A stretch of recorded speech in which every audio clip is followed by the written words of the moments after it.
Hello, Chicago. How's everybody doing? Jay, thank you very much for that introduction. Ed, thank you. LaRue and I know each other from, they've got a nice presence. UPS has a nice presence in my congressional district in Rockford. And Mush, thank you very much for all of your hard work in getting this put together. It really is an honor to be here. And I appreciate the invitation, and hello, Chicago. So I know that when you're in Chicago, it's kind of the center of the universe for the state of Illinois, right? And it's the center of the universe probably for most people here. But as you know, Illinois has 102 counties, and only one is Cook. And so there's also so much more to our economy than just what comes out of the high rises all around us. Quiz, anybody know what okay, some of you can't answer this because I know you know this answer, but I'll just tell you. The #1 economic driver for the state of Illinois is agriculture. It's agriculture. So a lot of people don't know that, but we've got 72,000 farms on 27 million acres.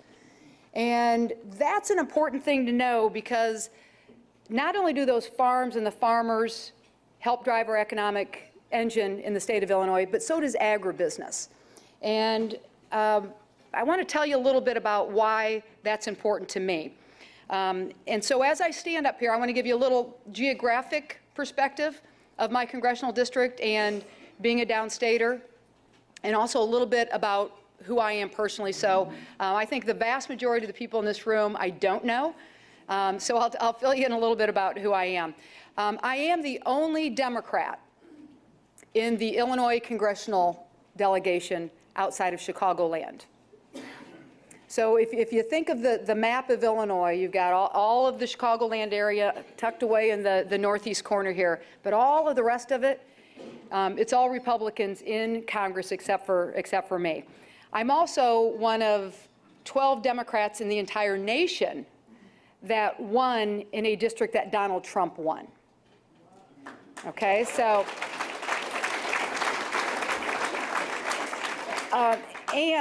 so we've got a leadership table that we sit around in Washington, D.C., where we make decisions for the Democratic caucus in the U.S. House of Representatives. And everybody sitting around that table comes from somewhere other than the Midwest except for me. So I think I bring a little bit of a different perspective, and why that matters, I want to get into that a little bit, but it's not just because of agriculture. I am on the Ag Committee.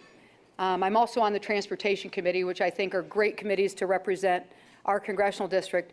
But it matters because of who we are as Midwesterners. So a little bit about my personal background. As I said, I'm a downstater. I grew up in Springfield, as Jay pointed out. But I spent a lot of my summer days on my grandfather's hog farm. And this is my cousin Colleen and Brittany probably recognize this picture. But this is a view of my grandfather's farm. It's in a town called Milford, Illinois. Anybody ever go to Milford? The metropolis that it is? I saw Rick Jaskolka raise his hand. A place where there are more pigs than people. But they were just absolutely wonderful memories. So that's what I would spend some of my summer days doing, going to my grandfather's farm in Milford, Illinois.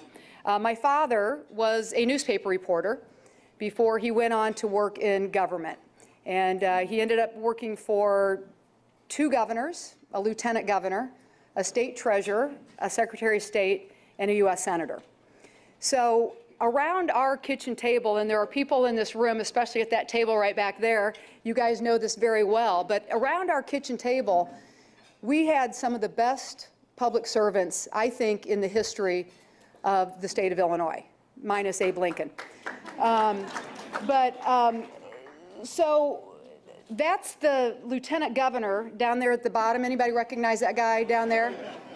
So that was the lieutenant governor that my dad worked for, a guy named Paul Simon, and who actually lived with us in our house for a half a year. That's a whole other story. We can get into that later. That's my dad on the far left, but anybody recognize the guy on the far right?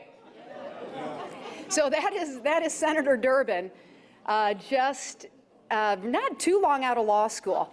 So it would be people like that would sit around our table and talk politics late into the night. And even as a little girl, they let me sit right next to them. And I cannot think of one time that I was ever shushed or told to go away, that it was an adult conversation. I could sit there as long as I wanted to. And I really just had one price of admission, and that was I would have to go to the refrigerator and grab my dad a Budweiser. And as long as I kept doing that, everything was fine. So fast forward, I went to school. We already talked a little bit about where I went to school, but when I graduated, I moved up to the Quad Cities. And does anybody know how many cities are in the Quad Cities? That's a trick question, but there are 5. We're a little unusual, seriously, though. So we have Moline, Rock Island, East Moline, and then on the Iowa side of the river, we have Davenport and Bettendorf. So there really are 5. And so I started there as a newspaper reporter. I covered the night cop beat. That means I covered crime. And I would go on to cover City Hall. I would go on to be an investigative reporter. This was a billboard that they had when they were promoting investigative reporting. I was an editor at one time. But in that first beat that I had, my hours were 5 p.m. to 1:30 a.m. And so I got to know a lot of the third shift cops. And so one day I got invited to this third shift party. So that means at 8 a.m. they get off work and they have a party. And I showed up 2 hours into that. So you can kind of imagine the environment. So I met a guy there. I was a rookie cop reporter and he was a rookie cop. And it was a guy named Cheri Bustos who ended up being my husband. That is us at our wedding, I know, a few years ago. So that's 30 plus years ago. We have since had 3 sons, and you know, just it all reminds me as I was putting this together just what a great place we live. One other fact about this third shift party, it was at a bar called the Lil Cowbell, not Little. Little was not spelled out, Lil Cowbell. Where they actually have seat belts on the bar stools. So that really was that was our beginning. But it's a very blue collar working class area, and it really is what I love so much about it. But we've also got some of the best farmland anywhere in the world in this congressional district. And when I have people who come down and visit, they remark at just how beautiful it is to drive through the farmland and see all the crops, the corn, the beans, and all of that. So just down the street from where I live right now is a little company called John Deere. And we are the world headquarters for John Deere. Combines are literally made right down the street from where I live. We also have Caterpillar in my congressional district, the birthplace of Caterpillar, you know, obviously the big yellow iconic earth-moving equipment, that was founded in my congressional district as well. So in addition to ag, we have a great manufacturing history. And, you know, it tells a story about the kind of people that come from our area, because it is John Deere and places like Caterpillar that have given so many people so many opportunities. My father-in-law was literally born in a boxcar. So if you can picture that, he was born in a boxcar. That was his home when he was first born. And he didn't go past the 8th grade. He had an 8th grade education, served in World War II. But because of John Deere and because of the United Auto Workers, he was able to support his 4 kids and his wife and truly live the American dream. And I'm very proud of that. But that was then. That was then. Here's what downstate Illinois looks like now. And the challenges we face that I think, while it's downstate, it's something that we should all be interested in, whether you're in Chicago or any place in our state, I think we should care about this. Sensata. When I first was running for Congress, it was 2011, and a story that was dominant in our region was about this plant called Sensata. They made, that's a little bit of the end of this story, but they made automotive sensors. And they had been in the town of Freeport, Illinois for decades. And what happened was Bain Capital ended up buying Sensata in a leveraged buyout. And what was not in Bain Capital's equation was to keep those jobs in the little town of Freeport, Illinois.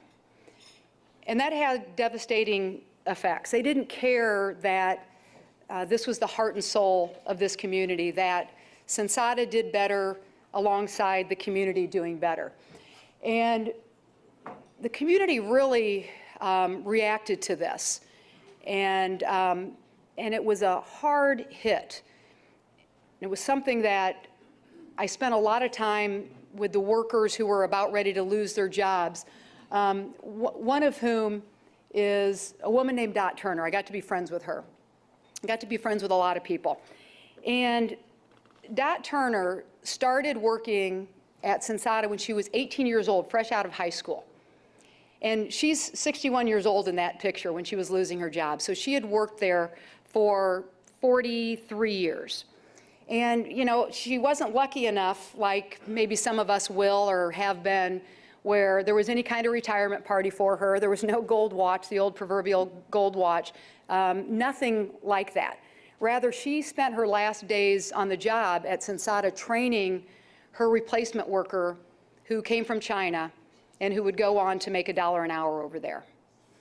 And then her last hours, those were the last days of her job at Sensata, but her last hours, she spent on her hands and knees literally scraping the tape off of the floor that had been there to be the place marker for where the equipment went.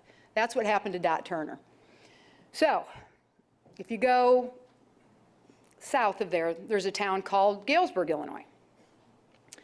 And in Galesburg, 13 years ago this month, almost to this day, a plant called Maytag closed. And they sent every one of the 1,500 jobs to Mexico. And here we are a dozen plus years later. And in Knox County, where Galesburg is located, the wages still have not recovered in that county from the Maytag days.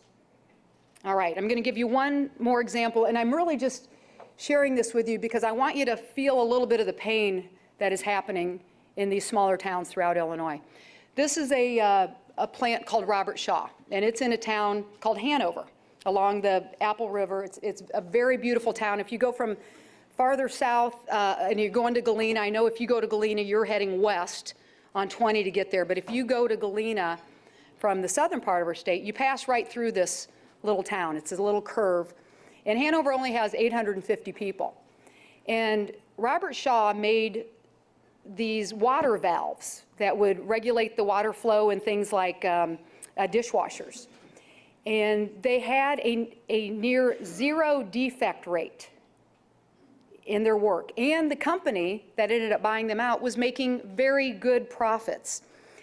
But they ended up closing that plant also and sending all of those jobs to Mexico. So I want to just lay that foundation so you understand the kind of congressional district that I serve and just how these towns can be thrown into chaos and the hurt that they go through. So this is, you'll see some of that when you go through my congressional district still. And so the people that I talk to and that I meet, and if you came down to my district or if you went to a lot of communities in southern Illinois or in downstate Illinois, you would hear that they're really tired of this kind of story. They're tired of seeing their jobs that are sent overseas. They're tired of training their foreign replacements. They're tired of trading in good jobs for $10 an hour service jobs. And they're also tired of looking into the future and really not seeing any future. And that's a little bit of the moral of the story. And while these examples that I gave you went back 13 years, this has really been somewhat of a slow burn recession for the last 30 years. So all of this really has had deep political implications. And I believe that if we don't start getting our policy and our politics right, the Democratic Party will be decimated. I really believe that. I think we have so much work to do. So I want to tell you a little bit then, why am I standing up here today? When I was first running, I decided from day one that I was going to focus on kitchen table issues. And I had a really tough race ahead of me. You know, it's a swing district. There was a sitting member of Congress, a Republican, who I decided to run against. And here's what I decided I was going to do. I'm a former reporter, so I love to talk to people. I love to listen to people. I love to get my hands dirty. I love to know people's stories because it's my background. And what I found out is that people really appreciate it if you just showed up and you just listened. So I wouldn't just go to chamber events, but I would go to places like cattle auction barns where the town might have 500 people.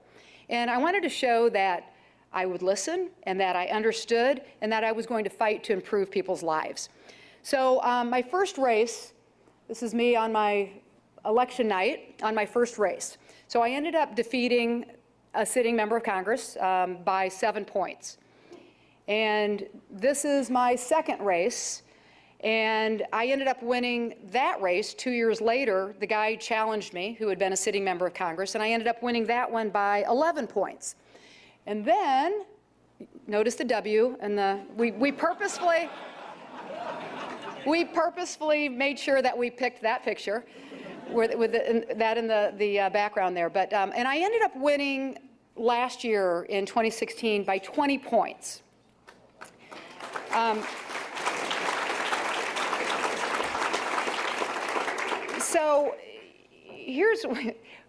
So Donald Trump ends up winning this district, but I win by 20 points. And, so I've gotten a lot of questions about, just how do you do that?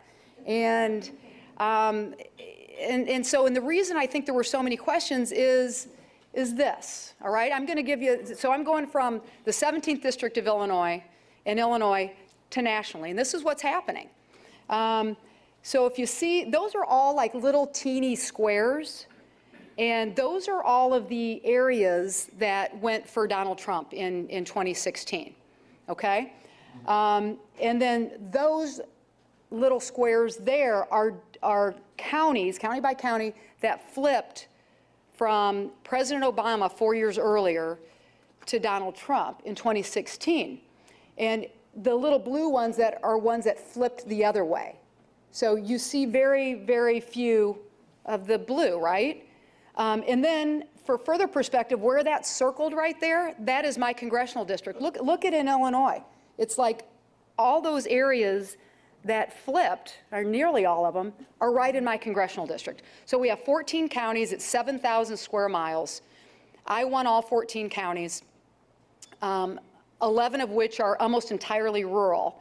And Donald Trump won all of those 11 counties. So we wanted to get that figured out a little bit more. And this tells a little bit of a story, and I know it's probably hard to see that a little bit in the back, but so this is an employment index that goes back to 2008, okay? This is the economic recovery, right? Pretty good recovery. You see that? But that is, the blue line is the cities. Okay, so that, right, so you feel a decent economic recovery, right? This red line down here, those are small towns, and that's rural America.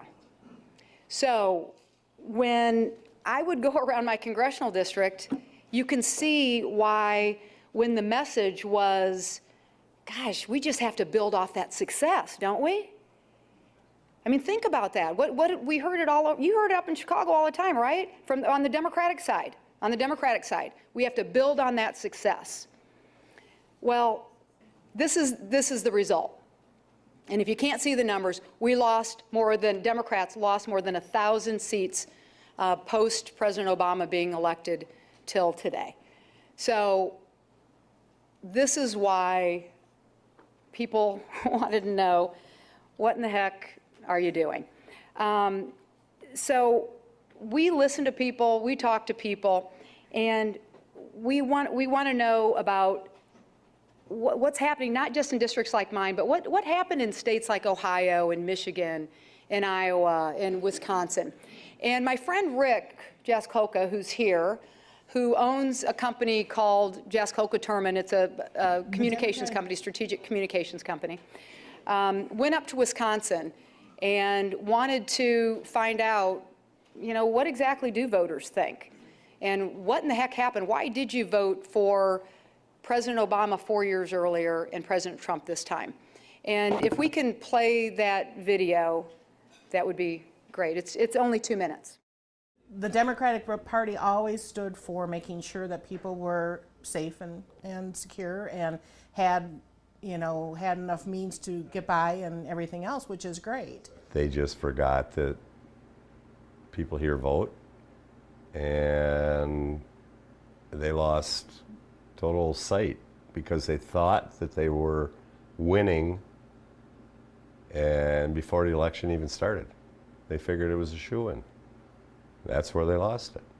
With what we deal with up in this area, I don't think anybody in Wisconsin coming out of Milwaukee or Madison, which is primarily where we see the Democratic Party coming, has a clue what goes on, north of Highway 10. I think politicians in general do not understand our concerns or anything. It showed in their election this year, really it did. They don't listen to the average common person very well. And they feel excluded up here. Everything seems to be centered around the big cities. And I know our populations are a lot lower, but they want to be able to be participants, and they don't feel that way. They want people that are going to sit in a room and hash out the problems and make it work. They want somebody that can do it and actually put some common sense to it. I expect the same thing, whether it's the town chairman and supervisors in our township or it's the President of the United States. Tell me what you're going to do and show me why I can believe that that's what you're actually going to do. Don't tell me what you're going to do and have a history that says you're going to do 18 other things. If you got a boat in the water and it has nobody really running this boat, and the boat's just going to turn one way and go in a circle forever and ever and ever. And as far as I can see, the politicians are in this boat, and they're floating around, they're just going in circles. And us, the people, we're all in the water, trying to survive, trying to stay above water, and we can't get in the boat because they never stop us, let us on. And nobody's running the rudder because it just keeps going in the same circle all the time. Come and talk to people, real people. Don't rely all on polls. Polls are fine, but come and actually meet with people. So I think that guy says it all. Think about, again, the election and where did some of the candidates not go? When I talked about that cattle auction barn in a town of 500 people, I meant that. I go to those kind of places. So I don't think it's rocket science. And I have a role out at the Democratic Congressional Campaign Committee now called, I'm chair of the Heartland Engagement. And so I'm talking to candidates all over the country, and we started this new program called Build the Bench, where we are encouraging especially younger people and women and people of color to run, because that is where we are so underrepresented. But what I do is not really, I don't think it's overly complicated, and it's certainly not any rocket science. I'm going to share just a couple of those examples. So if anybody wants to run for office, steal these ideas if you're a Democrat. Steal these ideas because they work. First of all, it is showing up, it is listening, but we do something nearly every Saturday that we call Supermarket Saturday. And so I walk the aisles of grocery stores all over my congressional district, and when I'm in the cornflake aisle, I'm stopping grandmas, and in the tangerine aisle, I'm talking to grandpas, and in the diaper aisle, I'm talking to young moms. But all I do is introduce myself. I say, I'm going to be flying back out to Washington, D.C. next week. What do you want me to know? And it is an open-ended conversation. I don't have media with me. I typically have one staffer in case we have to open casework, and we have a dialogue. And what's been interesting is that I've been doing this since I was first elected. It used to all be about jobs and the economy. I mean, that was always the first thing out of people's mouths. And then after Donald Trump was elected, it was more about health care. That was the biggest concern. And just in August, during our district work period, the #1 thing that people asked me about was, or told me to do, was get something done. They are tired of the lack of bipartisanship. They are tired of Democrats and Republicans not working together. They are tired of Trump being bad-mouthed. I tell you, there's not one person at any grocery store that I've gone to, not one, that said impeach Trump, not one who asked me about Russia, not one. They wanted jobs, the economy, health care, and get something done. So I do that, and I learn a lot. The other thing that we do is we call it Cheri on Shift, and all it is I job shadow people. It's I'll do my 53rd one of these this week, but I have been I'm now a certified forklift driver. I have processed carp. I have delivered UPS packages. I have been a grocery store clerk. You name it, from mostly blue-collar jobs. But what I get out of that is I'm standing shoulder to shoulder with people who are just working hard to support their families. And I like to ask them, were you able to take a vacation last year? What do you do for fun? Because those questions get to people's discretionary income. Did you get a raise in the last year? And when you find out some people haven't gotten raises in 5 years, again, you understand that. So we've been doing those for a long time, and it guides us on our legislative agenda. It was through my Cheri on Shifts and through roundtable discussions with veterans that we have come up with some meaningful legislation.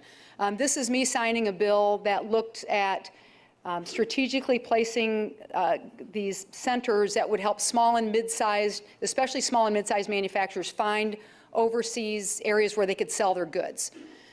We have another bill that came from our discussion with a group of veterans that when we found out that American flags can be made in China. Anybody know that? Isn't that like the sickest thing? I mean, I'm sure there are sicker things, but I mean, we just couldn't believe it. So we introduced legislation that said, if you're the federal government, at least if you're the federal government, you got to buy flags that are made in America. And we thought that was a pretty good idea.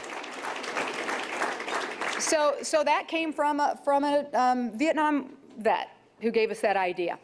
And so that is what has guided us.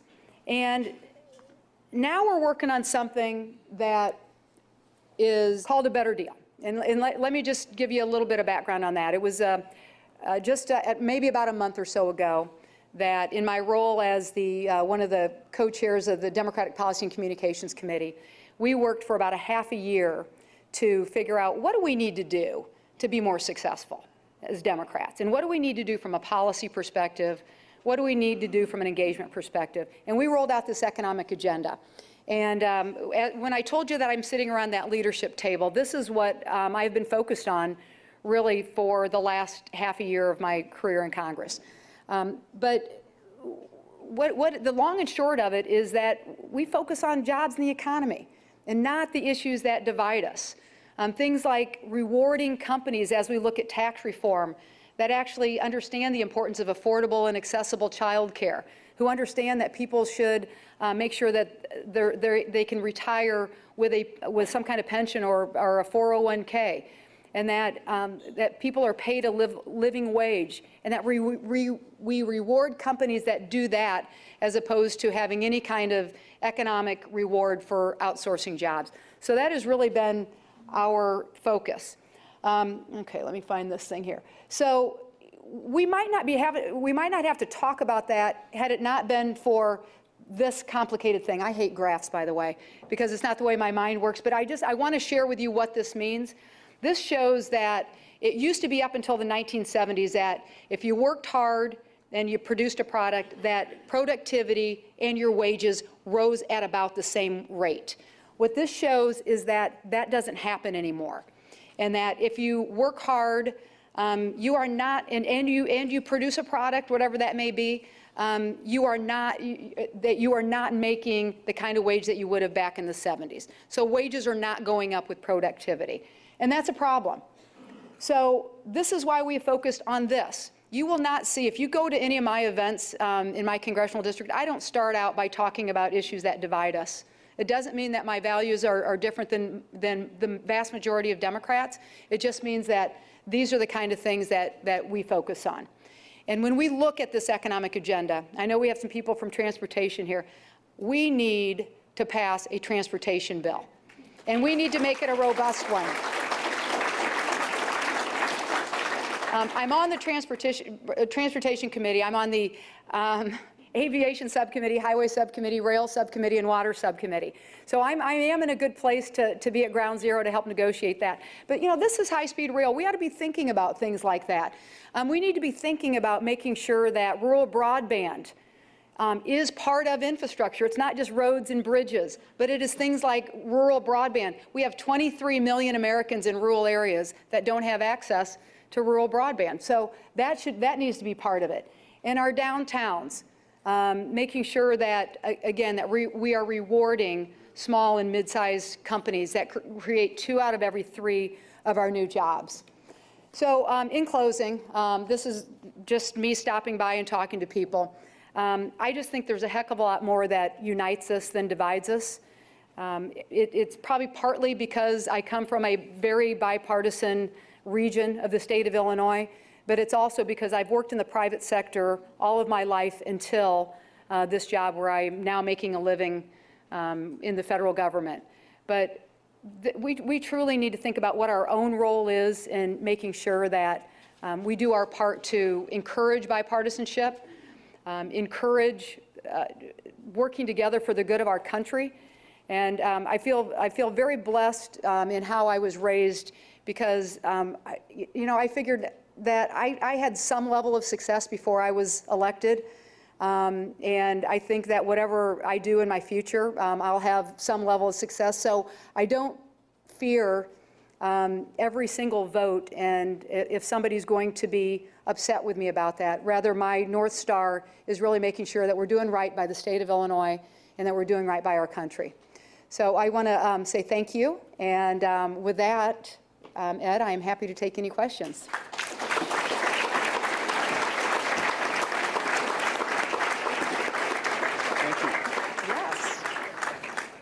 Thank you very much. When will we see President Trump's $1 trillion for infrastructure? Ooh. Well, when Donald called me recently, I'm kidding. Well, I actually am going to say I'm optimistic that we're going to be able to get something done. Okay. Now, keep in mind, I'm like one of the least senior member of the Transportation Committee, but I'm just saying that because it's a committee, both Ag and the Transportation Committees that I serve on, I think we work really well together. We've got our Republican chairman out of the state of Pennsylvania is a good guy. We're held up right now over a desire for the chairman to privatize the air traffic controllers, something that I cannot get on board with, and that most people, I don't think there's enough Republicans and Democrats that are opposing that's a hang up right now. But we not only need a $1 trillion transportation package, we need actually a $2 trillion+ transportation package. We really do. That gets us to a B grade. And that's a $2.4 trillion investment. We've got ways to fund it.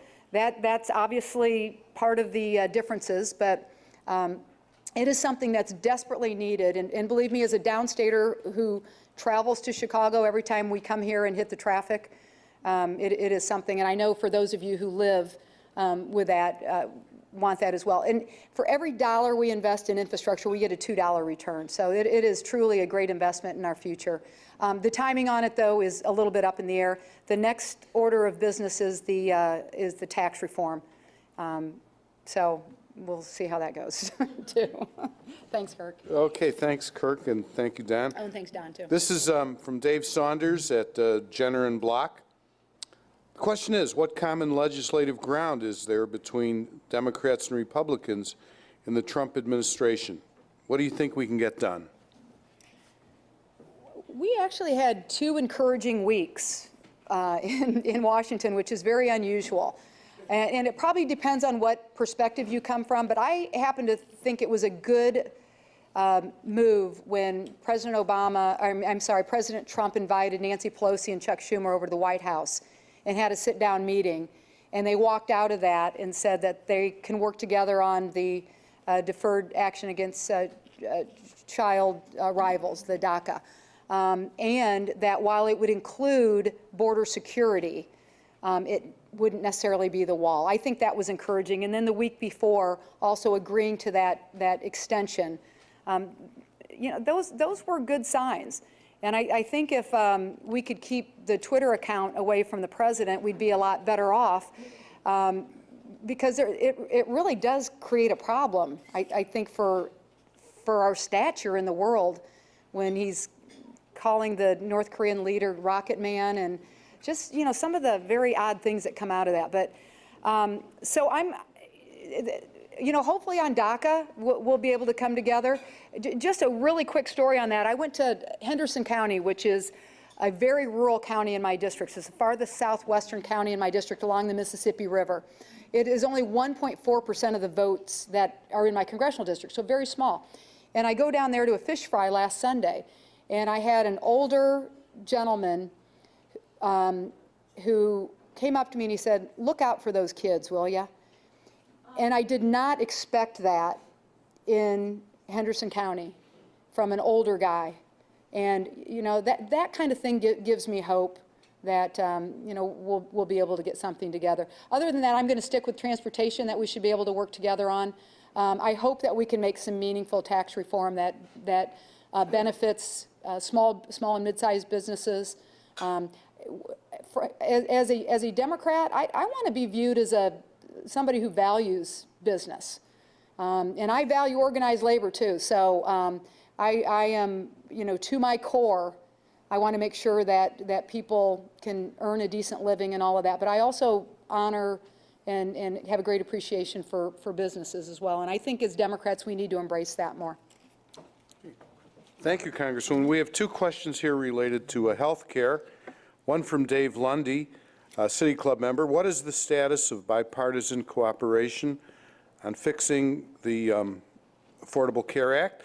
And the other, a little more pointed question from Patricia Canessa with the Illinois Public Health Association.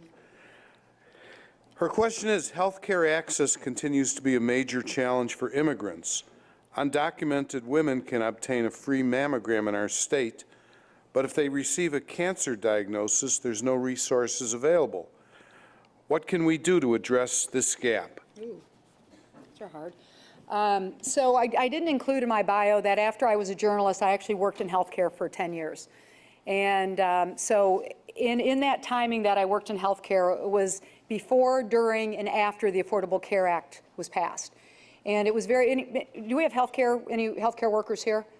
So for those of you in healthcare, you know this very well. We were on a totally unsustainable path before the Affordable Care Act passed it. What people's costs were going up by double-digit rates. So the Affordable Care Act helped address that. However, it's flawed. You know, it's a huge piece of legislation and it's flawed. I think if we address two areas where I'm hoping that we can come together, that is the cost of prescription drugs. It's hurting way too many families. I have so many physicians who will tell me that they'll prescribe medication and people will either not fill it at all because they can't afford it, or they will take half the dosage to spread that out. And you know, that's a terrible situation to be in if that's what's happening. And then number two, our premiums, our co-pays, and our deductibles are too high for way too many people. So I think those are the two areas where we ought to be able to come together, because you know the result of that is not specific to whether you're a Democrat or Republican. However, there was just so much rhetoric on the campaign trail for so long about this repeal and replace that I think that's what ended up happening. The bill that passed the House is a terrible bill that would knock more than 20 million Americans off their health insurance. In my district alone, that would have been 45,000 people would have lost their health insurance. In Illinois, we'd lose 60,000 jobs as a result of that. And so it's, I mean, just a terrible piece of legislation. But there's going to have to be a real desire for the leadership to be able to sit down and work that through, and right now that's been a holdup. I don't know if I have a great answer for the person who can get a mammogram but did not get care, other than that, you know, hospitals, there's a lot of charity care. For those who work in healthcare know what that means, basically where care is given away and written off as a service to the community. And so I think if you're an advocate for people who fall in that situation, I think it's looking into how a charity care case can be opened. And I know that's not a long-term solution, but that would be a much longer and more complicated conversation than we have time for right now. Okay, we have time for about 2 more questions. This is from Jamie Redmond with the Redmond Construction Corporation. How will you communicate the need for policies like paid parental leave and child care support that will protect working families, especially working moms, from financial hardship and lost earnings career opportunities? So was that question in context with the Better Deal economic agenda? Whoever asked that? I think so. Okay, so how will we, it is included as part of that. We are actually rolling out Plank's hardcore policy over the, I'm going to be making an announcement next week on a rural broadband initiative that we have legislation for. We have legislation that was just rolled out last week on childcare. So that is part of the economic agenda, and you will be seeing those, the details of that in the coming months. But if you want to see what we rolled out on the childcare, go to Google A Better Deal. I don't know what the website is, but if you do A Better Deal, that legislation is on there. And back to the Patriot companies that we should reward through tax incentive, what you just asked about. Can you raise your hand, whoever asked that? It came in over our internet. Okay, so, hi there. So hopefully that gives you a little more information about that, but it is part of our economic agenda. Okay, thank you. Great. So you see, you don't even have to be here in person sometimes to get a question asked. Technology. Yeah, technology. Awesome. 2 questions, they sort of are interrelated. Our final question here. John O'Neill with Mike Baker International. How do you see the outlook for federal infrastructure funding? And then Bob Johnson, who's with Trains Magazine, which is a great magazine, by the way. But Bob, you're not a member of the City Club. I will not renew my subscription, Bob, unless you become a member. This is called quid pro quo. It's how we get things done. So are you going to read his question still? Sure, absolutely. With your permission, do you support increasing capital and operating investment in nationwide rail travel as opposed to just regional and intercity? So passenger rail. Sure. Okay, so can I see that for just a second, please? Absolutely. Okay, so the first one was another infrastructure question. You guys are like really into infrastructure. tough questions Yeah, that's here. great. That's great. Well, yeah, so my answer on infrastructure, yes. Yeah, the outlook is kind of what I said. There are various funding packages that are out there for, that can get us to $1 trillion. There are almost $2.5 trillion of corporate profits that are sitting overseas. One of the proposals is to bring that back, put in an infrastructure bank bond on that. That gives us about 6 years worth of robust funding. That has bipartisan support. But I can't tell you how many different needs there are to tap into that. So infrastructure would just be one. There are also there are proposals that look at our Harbor Trust Fund and making sure that that money actually stays there as opposed to being used in our general fund. There are, this might be somewhat controversial, but the passenger facility charge at airports, depending on if you're at the airport or an airline, where you come down on that one, that's another one. Gas tax is, there's many people who say we haven't passed this in more than 2 decades, and it's past due to take a look at that as part of our funding package as well. So there are a lot of different proposals that are out there. It's a matter of where's the political will to pass that. But as I said before, we need a robust funding package on that. On passenger rail, this was actually something I've been involved with very closely because we got $177 million in federal funding in our community for a passenger rail route from Chicago to Moline, Illinois. And And what happened was there was a delay when there was the new governor's administration in Illinois, and we kind of had to go head to head on making sure that the governor accepted that $177 million, and in the end he did. And so that got a little behind schedule, but that will happen. And so I think it's a great thing for Chicago, and I think it's a great thing for our area to have that. But my personal view on passenger rail, you saw the maglev train picture that I had up there. I mean, I think we should not only be shooting for passenger rail like in Illinois, the faster train, but high-speed train travel, passenger rail travel. We have, in the global economy, we are being way outdone in that area.